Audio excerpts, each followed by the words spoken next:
What's going on, gamers? I am Merkaba18, and today we're talking about a brand new Series 5 card coming to Marvel Snap next week. So the new season is upon us as of the filming of this video. This card will be added next week. The current season brings Viv Vision as a Battle Pass card, and then Moira X is the new season Series 5 first edition. We have videos up for both of those. I will link to at the end of this video. But this one's coming next week, and this one is an interesting one because I think it adds to some very underplayed archetypes, and we're going to talk all about those, what the strengths and weaknesses of this card are, where I think it slots in, some alternatives that you could use with it, and different decks that you might want to place it in. So Bastion is a mutant, I believe, 4 energy cost and 3 power. So right out of the gates, typically a 4 energy or 4 cost card, you're looking at like 5+ power minimum most of the time. So 4 energy for 3 power is not a great trade unless it does something really, really interesting. And it does, but I'm not sure I'm fully sold on it as a must buy yet. Just to preface this entire video with, like, I'm not entirely sure this one's going to fit perfectly anywhere, or that it is a must buy. But what it does do is take a little bit of an underutilized archetype in bounce decks and, to a different degree, Cerebro decks, and adds a very interesting element to it. We'll talk about the deck that I'm going to be using it in, etc. here in just a second. The on reveal adds copies of your other cards here on a lane to your hand. Sets those to a 2 energy cost and 3 power. So right out of the gates, you're not getting a lot of power gain just from this card, unless your cards in the lane are more expensive than 2 and less power than 3. So there's some ways that that can really slot in, and I'm going to show you how I plan to use this one. We're going to use it in my bounce deck that I find this one to be personally really fun. It's not the greatest win rate or anything like that in the entire game, but I actually find it to be very interesting and fun because people tend to underestimate it pretty strongly. It can be deceptive. And if you just look at these cards, like some of the max power you're looking at is like 5, right? And even some of these like more expensive cards like 3. But what ends up happening, if this plays right, is that you can end up with a Rocket Raccoon. I've had a Rocket Raccoon go up to as much as like 20 power or 1 energy, which is insane. It takes a lot of work to get it there, but you can make this into a deck that is deceptively strong. And the reason that is effective, in my opinion, is because a lot of players will look at your hand and think, there's no way they're going to get any power out of this. And by the end of the game, you're at double the power on the lane than you started with. So people are going to misunderstand this deck if they've never played against it. They're going to underestimate it, and they're going to often snap in situations that are advantageous to you without realizing what is coming. I think Bastion fits into this one very, very well, specifically as a way of, it's sort of, so you have Beast, Toxin, and then in certain circumstances, Falcon, that return cards to your hand. So essentially what you're doing is you're playing your cards, you're bringing them back to your hand, hopefully with more power or less energy cost. And this is a way, Bastion is a way of doing that again. But let's say, for example, you have Hood and Rocket Raccoon and Chavez or Iceman or Nico. Some of these 1 cost cards are down on your hand, and they are staying there to some degree, but then you get a different version of them that you can play again and make them bounce back into your hand again. So there's like an additional layer to the bounce element here. You're placing some of your cards, putting them back in your hand, playing them again with more power, and then as a result of that, taking some advantage. The real like kickers here are Toxin, Hit Monkey, and Beast, in my opinion, because those are the ones that are going to give you the most bang for your buck. What ends up happening with those cards is that you get, if you play Mr. Beast here, for example, not Mr. Beast, excuse me, if you just play Beast, Mr. Beast is a different story. Beast will return, for example, all of your 1 cost cards to your hand for free. And then in a scenario where you have Joaquin Torres down, you get a double play on those for free. And with the end turn, you can play 7 cards sometimes and then hit monkey for 3. And then you've got 27, 30 to 20 to 30 power in some circumstances without much energy cost. And I think that this will be further implemented to some degree with Bastion because you're getting some of these cards back a little bit more expensive, but also with a little bit more power.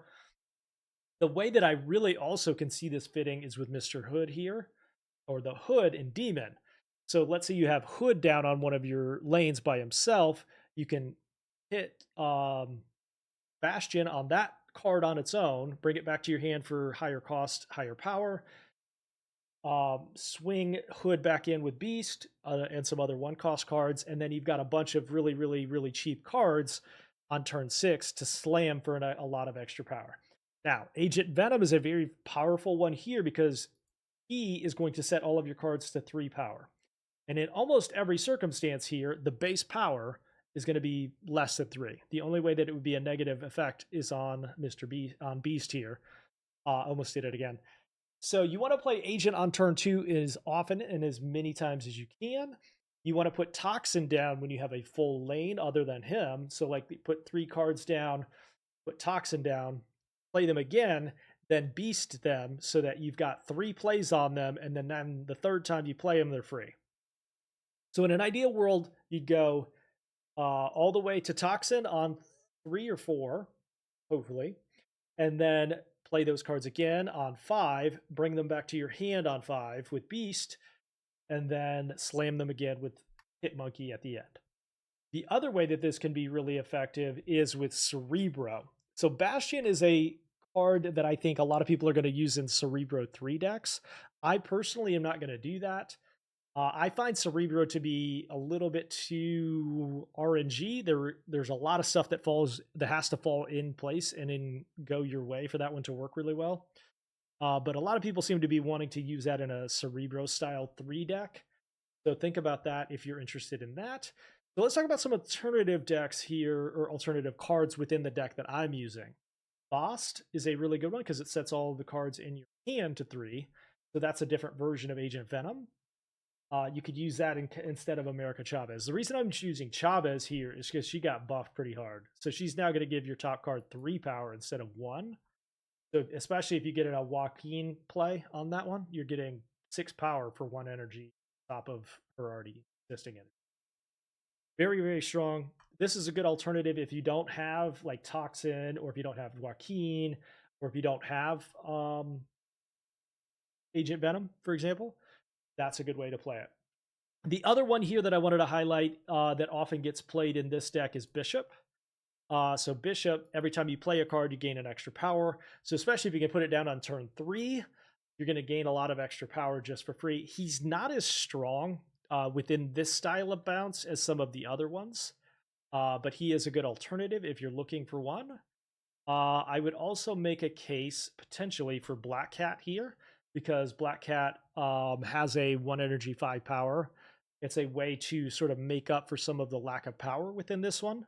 But again, you're gonna need to play that card and avoid it being discarded, which can be kind of hard at times. So just be aware of that. Surge is a good option here if you're looking for an alternative. It's a way of gaining some extra power and cheapening your cards. And then to a lesser degree now is where did he go?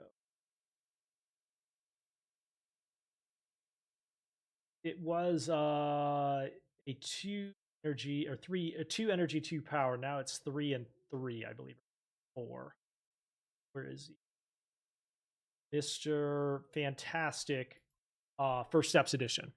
He used to be 2 and 2. Now he's 3 and 4. I don't recommend this one as much. This one got nerfed pretty hard.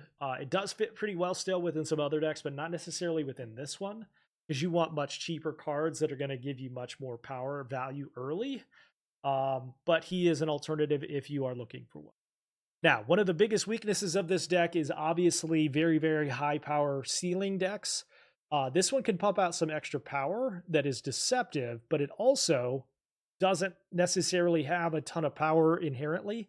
So if things don't fall well, it can really like you can get some mid-level lanes that aren't going to win you the lane against some really high power decks, especially within the current meta. The other problem with this one is the biggest problem, in my opinion, is Killmonger. Killmonger can just basically destroy half of your deck here. So be very careful against destroy decks. Watch for that Killmonger play. Try to avoid getting your cards played. If you do get Killmongered, it's an easy retreat on that particular play. And then if you're playing Conquest, just try again the next time.